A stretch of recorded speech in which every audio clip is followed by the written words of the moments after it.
Hello friends, आपका स्वागत है धाकड़ कॉन्सेप्ट के ऑनलाइन लर्निंग प्लेटफॉर्म में। मैं आपके लिए लेकर आया हूं बैंकिंग अवेयरनेस का अगला लेक्चर। उसके बारे में बात करते हैं, पिछली क्लास में क्या पढ़ा था उसके बारे में थोड़ा बात करते हैं और जानते हैं कि इंटरव्यू और रिटन एग्जाम में किन किन चीजों का इंपॉर्टेंस होता है। तो चलिए दोस्तों शुरू करते हैं बैंकिंग अवेयरनेस का नया चैप्टर। तो आज हम पढ़ेंगे, जो पिछली बार मैंने बताया भी था, हम पढ़ रहे थे रिजर्व बैंक ऑफ इंडिया के बारे में। और रिजर्व बैंक ऑफ इंडिया में हम देख रहे थे कि रिजर्व बैंक ऑफ इंडिया के क्या क्या फंक्शंस होते हैं। और इस रिजर्व बैंक ऑफ इंडिया के कई सारे फंक्शंस मैंने बताए थे, जिसमें मैंने बात की थी एक सबसे इंपॉर्टेंट फंक्शन की, इशूअर ऑफ करेंसी। यानी करेंसी मतलब मुद्रा, मुद्रा को इशू करता है रिजर्व बैंक ऑफ इंडिया, आपके लिए मुद्रा इशू करता है। इसके अलावा मैंने बात की थी issuer of monetary policy, issuer of monetary policy. तो ये सबसे इंपॉर्टेंट फंक्शन है रिजर्व बैंक ऑफ इंडिया से। और इसके अलावा कई सारे मैंने फंक्शन बताए थे, जैसे आपको बताया था कि ये बैंकर्स बैंक है, बैंकर्स बैंक। मैंने आपको बताया था कि रिजर्व बैंक ऑफ इंडिया जो है रेगुलेटर ऑफ बैंक भी है, दोनों में माइन्यूट सा फर्क है, बात करेंगे इसकी, रेगुलेटर ऑफ बैंक।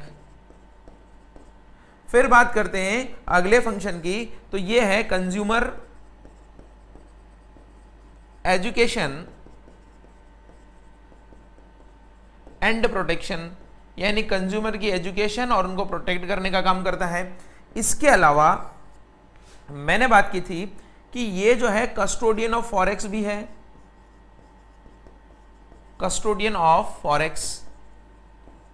और मैंने बात की थी कि ये जो है पेमेंट एंड सेटलमेंट सिस्टम को भी चलाता है,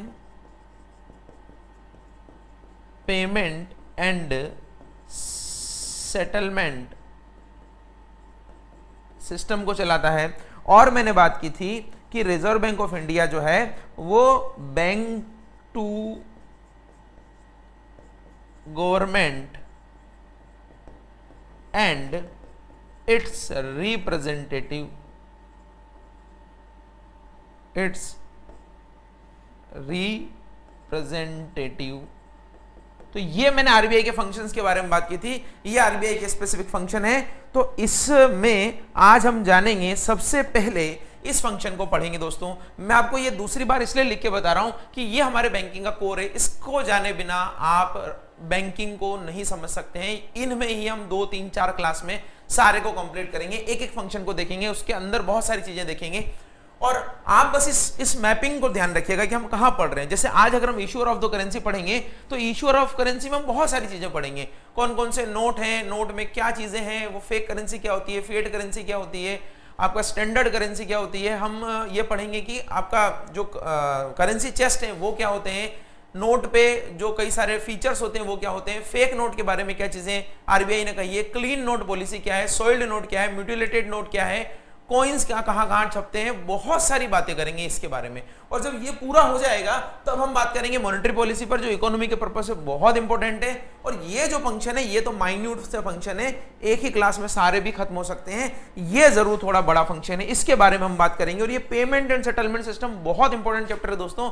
इसमें ऑनलाइन पेमेंट से लगाकर ऑफलाइन से रिलेटेड कैसे मनी का सेटलमेंट होता है, क्लियरिंग कैसे होती है, माइकर क्लियरिंग कैसे चलती है, या अगर हम बात करें कि भी सीटीएस जो चल रहा है वो कैसे चलता है, ये सारी बातों के बारे में बात करेंगे। इसमें बहुत टाइम लगेगा, इसलिए मैंने पहले फंक्शन लिख दिए हैं कि सारे पढ़ने हैं। सबसे पहले हम इसके बारे में पढ़ेंगे और इसके बारे में जितनी सारी चीजें हैं सबको देखेंगे। तो बड़ी कॉम्प्रिहेंसिव क्लास होने वाली है। चलिए दोस्तों शुरू करते हैं। सबसे पहले आज हम पढ़ेंगे इशूअर ऑफ द करेंसी, इसके बारे में हम जानते हैं। तो सबसे पहले तो आप देखिए कि जो करेंसी है यानी मुद्रा,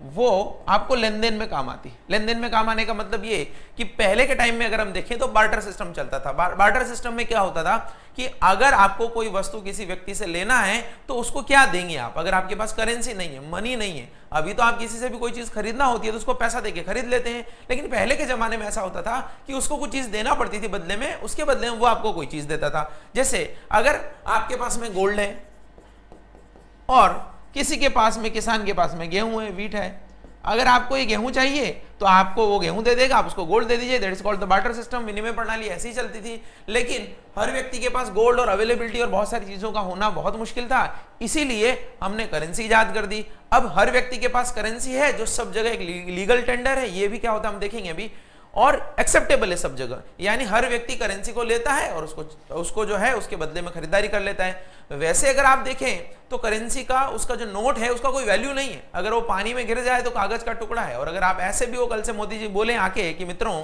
तो भी कागज का टुकड़ा ही है वो। तो हम ये देखते हैं कि करेंसी जो है हमारी सुविधा के लिए एक एक्सेप्टेबल मीडियम है, जिसको एक व्यक्ति दूसरे व्यक्ति को देता है और उसको उसके बदले में वस्तुओं की खरीदी बिक्री करता है। तो करेंसी इस तरीके से है। अब देखिएगा करेंसी में क्या क्या चीजें और इंक्लूडेड है, हम उनके बारे में जानते हैं, उनके बारे में पढ़ते हैं। तो सबसे पहले हम बात करते हैं कि करेंसी में जो आपका मैं बात कर रहा था कि इसके टाइप्स कौन कौन से हैं, तो इसके टाइप्स में देखिएगा सबसे पहले तो स्टैंडर्ड करेंसी। अब देखिए स्टैंडर्ड करेंसी क्या है, मानक, इसको बोलते हैं मानक, मानक मुद्रा। मानक मुद्रा इसलिए बोलते हैं क्योंकि इसी में दूसरी मुद्राओं का वैल्यू मापा जाता है, दूसरी मुद्राओं का वैल्यू मापा जाता है। इसका मतलब ये कोई भी एक प्रेशियस मेटल होती है जिसमें आप बोल सकते हैं कि दूसरी मुद्राओं का या दूसरी करेंसी का जो वैल्यू है वो नापा जाए। जैसे आप एक गोल्ड का बेहतरीन एग्जांपल ले सकते हैं, गोल्ड एक स्टैंडर्ड करेंसी है। अगर हम गोल्ड में ही सारे काम करें तो गोल्ड स्टैंडर्ड करेंसी हो सकती है, बस इसकी अवेलेबिलिटी का प्रॉब्लम है कि इतनी अवेलेबल नहीं है। इसमें क्या इस स्टैंडर्ड करेंसी का जो होता है, क्या फीचर्स होता है कि इसमें उस करेंसी का जो फेस वैल्यू है वो इक्वल होता है उसके रियल वैल्यू के, रियल वैल्यू के, फेस वैल्यू करेंसी के रियल वैल्यू के इक्वल होता है। इस रियल वैल्यू को आप इंट्रिंसिक वैल्यू भी बोलते हैं। इस रियल वैल्यू को आप क्या बोलते हैं, इंट्रिंसिक वैल्यू।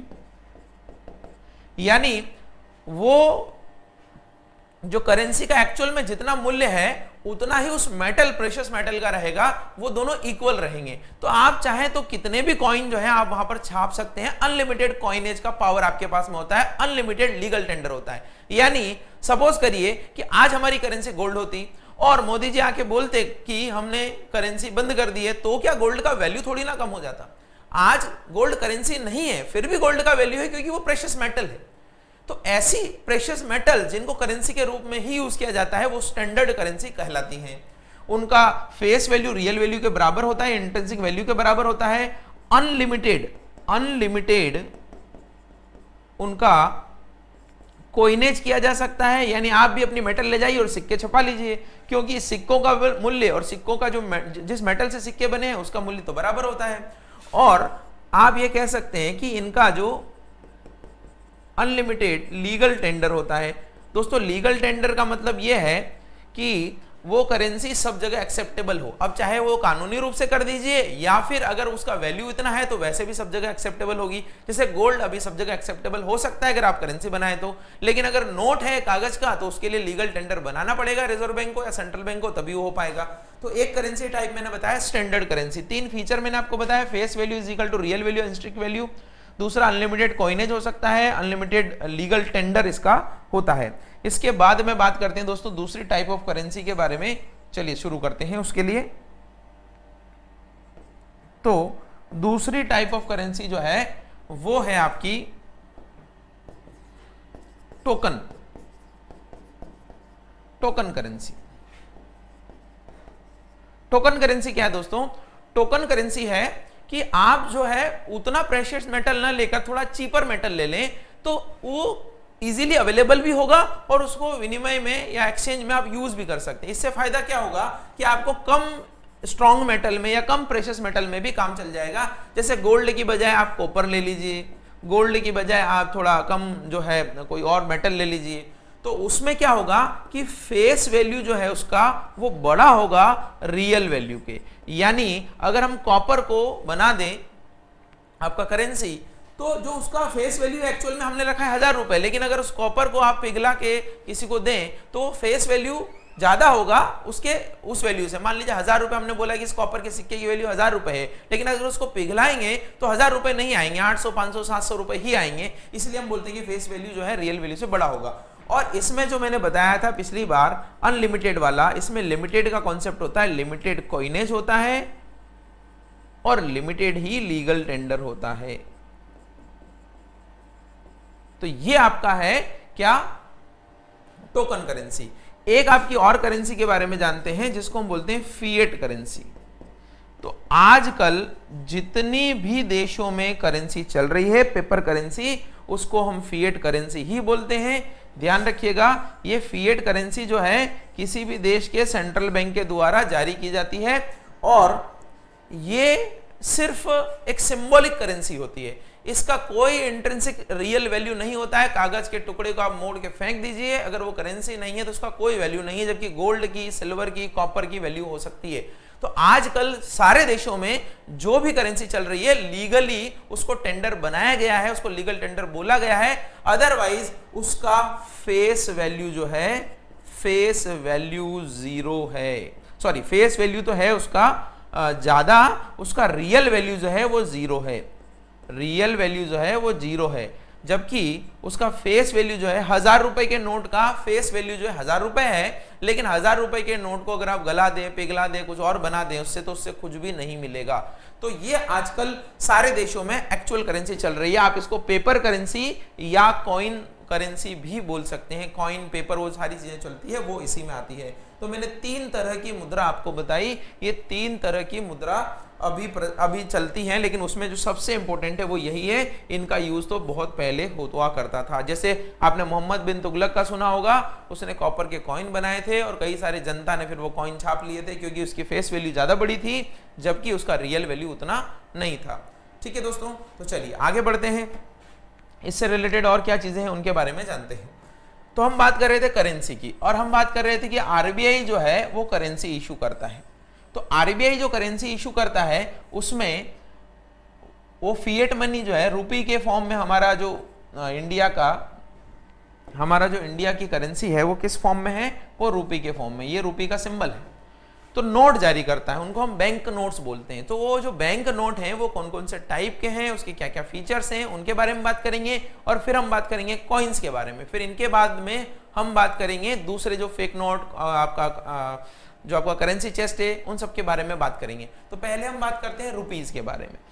तो देखिए दोस्तों, जो रुपी है उसमें अभी जो प्रेजेंट में चल रहे हैं उनके बारे में अगर हम देखें तो प्रेजेंट में कौन कौन से रुपीस चलते हैं, तो 5 रुपया चलता है, 10 रुपया चलता है, 20 रुपया चलता है, 50 चलता है, 100 चलता है, 200 चलता है, 500 चलता है और 2000 चलता है। ये नोट वर्तमान में चल रहे हैं। हालांकि 1 रुपया भी चलता है, लेकिन 1 रुपए और 5 रुपए का जो इन्होंने प्रिंटिंग है वो बंद कर दी है, लेकिन ये सर्कुलेशन में है। तो ये सारे ही नोट सर्कुलेशन में है। अब आप देखिए, ये जो मैंने ऊपर लिखे हैं इन पर जो है गवर्नर के साइन होते हैं। मैंने कल की क्लास में बताया था आपको कि गवर्नर कौन है। आपसे ये भी पूछा था मैंने कि डिप्टी गवर्नर कौन है। तो मैं डिप्टी गवर्नर जो है मैंने बताया था 3 है। एक मैंने बताया था माइकल पात्रा, 2 डिप्टी गवर्नर और हैं। कुछ लोगों ने आंसर दिया भी था।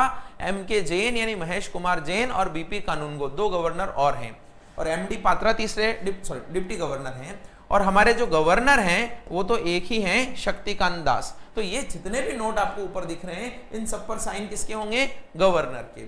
और जो 1 रुपए का नोट है उस पर साइन होते हैं किसके, फाइनेंस सेक्रेटरी के। फाइनेंस सेक्रेटरी के, वित्त सचिव, वित्त मंत्री नहीं, वित्त सचिव। तो आपको बताना है आज कमेंट में कि वित्त सचिव वर्तमान में कौन है। वित्त मंत्री तो श्रीमती निर्मला सीतारमण है, लेकिन वित्त सचिव कौन है जिसके 1 रुपए के नोट पर साइन होते हैं, ये आपको बताना है। तो ये सारे नोट आपके सर्कुलेशन में हैं। अब इन नोटों से रिलेटेड क्या चीजें हम बात करते हैं कि इन नोटों को कहां पर प्रिंट किया जाता है, इन नोटों से रिलेटेड और बातें जानते हैं। तो ये नोट जो है दोस्तों, ये नोट प्रिंट किए जाते हैं। इनकी प्रिंटिंग 4 हमारे यहाँ पर जो करेंसी प्रिंटिंग प्रेस है उनके बारे में हम बात करते हैं। तो 4 कौन कौन सी हैं, एक देवास में है, दूसरी है नासिक में, तीसरी है मैसूर में, चौथी है साल्बोनी में, ये 4 हमारी करेंसी प्रिंटिंग प्रेस है अलग अलग जगह, और ये जो है ये एमपी में है, ये जो है महाराष्ट्र में है, ये जो है कर्नाटक में है, और ये जो है वेस्ट बंगाल में है। और आप इंफॉर्मेशन जानना चाहें तो इस पर जो है इस पर जो है वो BRBNMPL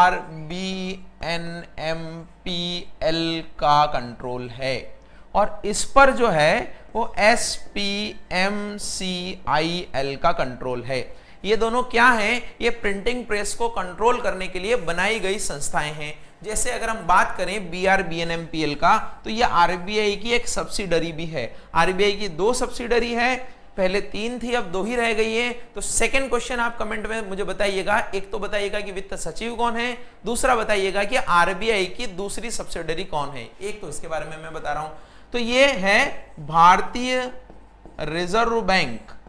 भारतीय रिजर्व बैंक नोट मुद्रण प्राइवेट लिमिटेड।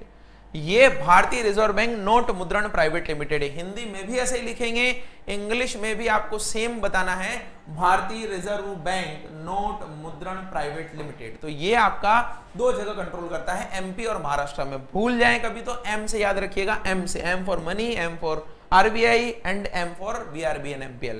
अगर हम बात करें कर्नाटक और वेस्ट बंगाल की, तो यहां पर कंट्रोल होता है किसका? SPMCIL का। इसका पूरा नाम है दोस्तों security printing and minting corporation of India limited. मैं यहां पर लिख देता हूं, security printing and minting corporation of India limited.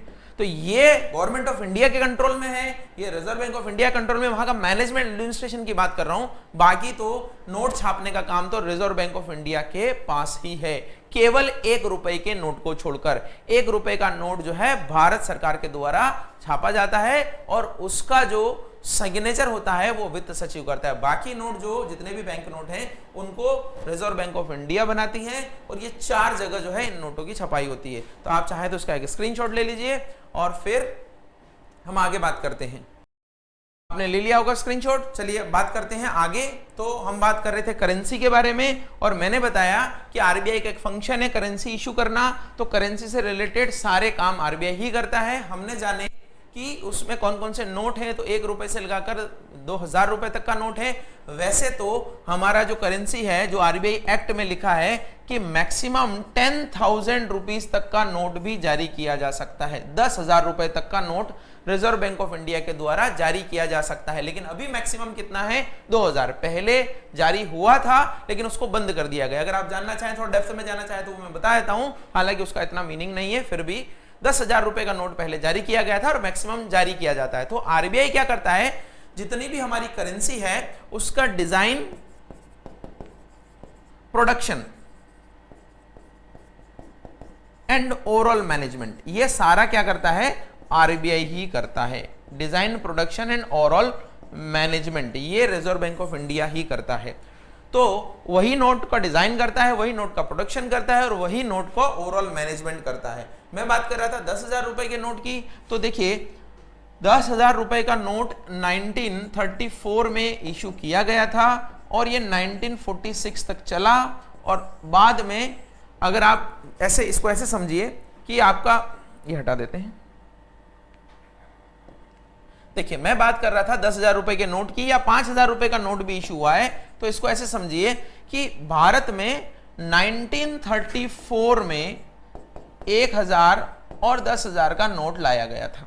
1,000 और 10,000 का नोट लाया गया था। तो भारत में 3 बार डिमोनेटाइजेशन हुआ है अभी तक। तो एक बार हुआ है 1946 में डिमोनेटाइजेशन, और डिमोनेटाइजेशन जो हुआ उसमें ये जो नोट थे 1,000 और 10,000 के नोट हटा दिए गए, यानी ये हटा दिए गए। तो पहला डिमोनेटाइजेशन कब हुआ? 1946 में। लेकिन ये आजादी से पहले का डिमोनेटाइजेशन, आजादी के बाद 2 बार ही डिमोनेटाइजेशन हुआ। तो सरकार ने क्या किया? 1954 में फिर 5,000, 1,000 और 10,000 के नोट जारी कर दिए वापस से। और जब 5,000, 10,000, 1,000 के नोट जारी कर दिए तो 1978 में हमारे गुजराती प्रधानमंत्री थे, उन्होंने क्या किया, वापस से इन 1,000, 5,000 और 10,000 के नोटों को बंद कर दिया। उनका नाम था मोरारजी देसाई। फिर बाद में 1987 में और उसके बाद में 500 का नोट भी सबसे पहले 500 का नोट 1987 में निकला। उसके बाद धीरे धीरे करते करते हमने 1000 का नोट भी निकाला और 1000 का नोट, 500 का नोट निकलने के बाद में एक बार और हमारे गुजराती प्रधानमंत्री आए और 2016 में उन्होंने बोला कि बंद। तो 1000 का नोट उन्होंने बंद कर दिया, 500 का भी बंद किया था, लेकिन 500 का तो नया निकाल दिया वापस। और 2000 का नया नोट 2016 में उन्होंने नया निकाला। तो ये मैंने बताया कि कब कब नोट निकाले हैं, ये मैंने बताया डिमोनेटाइजेशन कब हुआ है। सबसे पहला डिमोनेटाइजेशन 1946 में, दूसरा 1978 में, तीसरा 2016 में। ये दोनों आजादी के बाद हुए हैं, आजादी के पहले हुआ है। और मैंने बताया 10,000 का नोट भी निकाला गया था। तो ये एक फैक्चुअल इन्फॉर्मेशन है, आप चाहें तो लिखिएगा, नहीं तो कोई प्रॉब्लम नहीं है।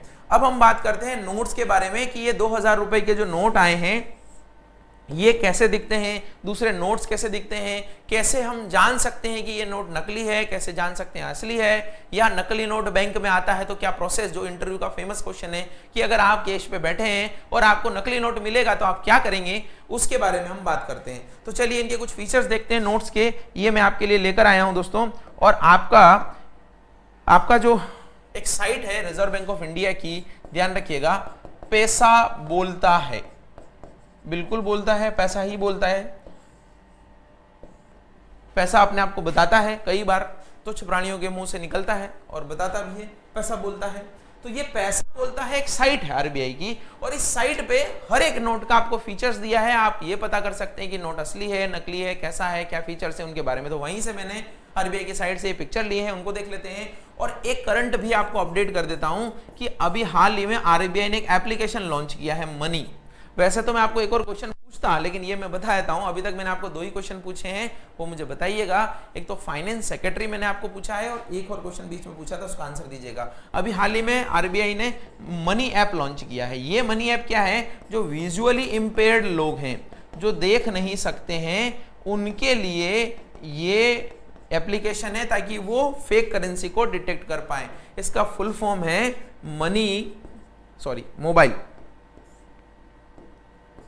Mobile aided note identifier.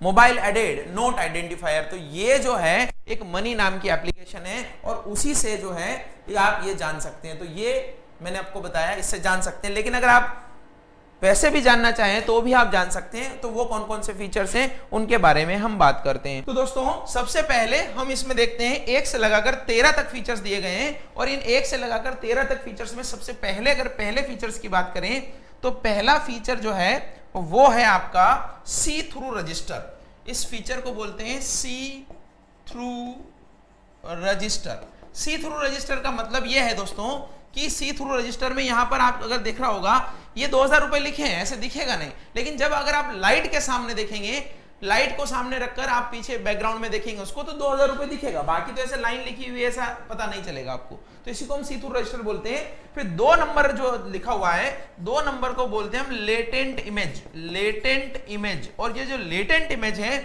इसका मतलब ये देखिए यहां पर कुछ फूल पत्ती टाइप बना हुआ है, ऐसे देखने पर तो डिजाइन लगती है, लेकिन अगर आप इसको लेटेंट इमेज क्यों कहते हैं, क्योंकि अगर आप इसको आंखों के सामने 45 डिग्री टिल्ट करके देखेंगे तो पता लगेगा कि यहां पर कुछ लिखा हुआ है। और वो क्या लिखा हुआ है, वो लिखा हुआ है 2000 का नोट। वैसे ही आपके 500 में 500 दिखेगा, तो अलग अलग में अलग अलग दिखेगा। ऐसा मत ढूंढना है कि 500 का नोट देके बोले कि सर ने बोला था 2000 दिखेंगे, तो 500 में 2000 नहीं दिखेंगे, 2000 में ही 2000 दिखेंगे। तो यहाँ पे 2000 दिख रहे हैं। फिर 3rd नंबर की बात करें तो देवनागरी लिपि में 2000 रुपए दिखे हुए दिख रहे हैं। इसके बाद में 4 नंबर, 11 नंबर, 12 नंबर, 13 नंबर, ये 4 जो फीचर है ये विजुअली इंपेयर्ड लोगों के लिए है। और ये क्या फीचर्स है दोस्तों, इसमें यह बताया जाता है कि विजुअली इंपेयर्ड या जो देख नहीं सकते वो लोग कैसे छूकर इन नोट को पहचान सकते हैं कि असली नोट है, नकली नोट है, कितने का नोट है। कितने का नोट तो कैसे पहचानेंगे, सबसे पहले 13 नंबर फीचर्स की अगर बात करें तो इसको ब्लीड लाइन बोलते हैं। तो ब्लीड लाइन का मतलब है कि हर नोट पे एक स्पेसिफिक लाइन है, 2000 पे अलग, 500 पे अलग, 200 पे अलग, 100 पे अलग, 50 पे नहीं है। और 50 पे नहीं है 20 पे भी नहीं है, 10 पर भी नहीं है। तो ये ब्लीड लाइंस जो है इसी से पहचानते हैं कि कितने रुपए का नोट है। प्लस ये जो 4, 11, 12 ये सारे एक स्पेसिफिक प्रिंटिंग होती है। इस प्रिंटिंग को बोलते हैं इंटेग्लियो प्रिंटिंग। इंटेग्लियो को आप बोल सकते हैं रेज्ड प्रिंटिंग, उभरी हुई प्रिंटिंग। और उभरी हुई प्रिंटिंग का मतलब है कि अगर आप इसको यहां से टच करेंगे तो यहां पर पता लगेगा आपको कि क्या लिखा हुआ है, क्या वहां पर पिक्चर है। तो गांधी जी का फोटो यहां पर 11 नंबर में देखिए अशोक स्तंभ, हमारा राष्ट्रीय चिन्ह, नेशनल एम्ब्लम। 12 नंबर में यहां पर एक देखिए छोटा सा, अगर आप देख पा रहे हैं तो यहां पर थोड़ा सा आपको दिख रहा होगा, ओहो,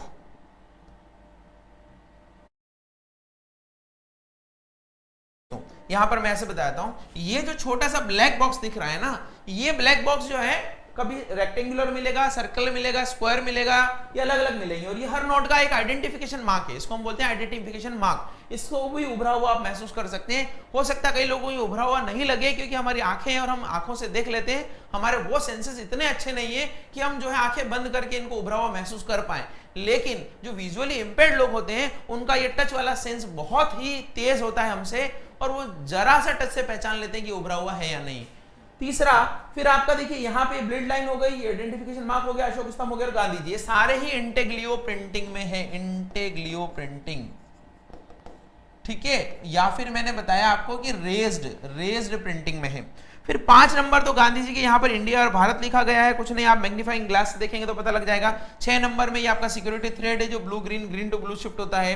फिर ये आपका सिक्योरिटी क्लॉज है, या सॉरी सिक्योरिटी क्या आपका प्रॉमिस क्लॉज है, गारंटी क्लॉज है, जिसमें मैं धारक को 2000 रुपए देने का वचन अदा करता हूं, यानी अगर आपको कुछ भी होता है, लीगल टेंडर नहीं रहता तो आपको 2000 के बदले 2000 रुपए दिए जाएंगे। यहाँ पर उर्जित पटेल का साइन है, हिंदी इंग्लिश में लिखा हुआ है। 8 नंबर में यहाँ पर देखिए ये खाली जगह है, खाली नहीं है, यहाँ पर गांधी जी छिपे हुए हैं, यानी छिपे हुए का मतलब है कि यहाँ पर वाटर मार्क है और वो गांधी जी का है। फिर 9 नंबर में ये जो नंबरिंग है देखिए, ये पहले के नोटों में नहीं आती थी, बढ़ते हुए नंबर है, एक छोटा बड़ा बड़ा उससे बड़ा, यानी कि असेंडिंग ऑर्डर में है। और 10 नंबर में तो ये blue to green, green to blue line जो शिफ्ट होती है उसकी प्रिंटिंग है। तो ये पूरे नोट के फीचर्स मैंने बताए, लेकिन ये नोट के फीचर हमने एक ही साइड से देखे हैं, इसको हम बोलते हैं ऑबवर्स साइड, ऑबवर्स। अगर हम आप इसको पीछे से देखेंगे तो उसको हम बोलते हैं रिवर्स साइड। तो रिवर्स साइड के बारे में बात कर लेते हैं। ये आपकी रिवर्स साइड है, इसको थोड़ा बड़ा कर ले तो अच्छे से दिख जाएगा आपको, ठीक है। इसमें तो बहुत ही कम फीचर्स हैं, और ये रिवर्स साइड है, पीछे वाली साइड। इसका जो सबसे इंपॉर्टेंट है वो क्वेश्चन आपका बनता है, इसका 17 नंबर, यानी मोटिव क्या है। तो ये मोटिव होता है, यहाँ पर एक इमेज कोई सी होती है, जैसे ये मंगलयान की इमेज है और अलग अलग नोट पे अलग अलग है। तो एक तो यहाँ पर लिखा हुआ रहता है कि कौन सी इमेज है, तो मंगलयान है। 16 का मतलब है कि ये लैंग्वेज पैनल है, इस लैंग्वेज पैनल में अलग अलग गुजराती, मराठी, पंजाबी में लिखा हुआ है, 15 लैंग्वेजेस हैं। एक नोट पे से 17 लैंग्वेजेस होती हैं, 15 तो इस पैनल में होती हैं, और 2 जो है हिंदी और इंग्लिश को गिन ले तो 17 लैंग्वेजेस होती हैं। यहाँ पर गांधी जी का स्वच्छ भारत मिशन का लोगो है, और ये 14 नंबर जो है यहाँ पर ईयर ऑफ प्रिंटिंग है, तो 2016 यहाँ पर लिखा हुआ है।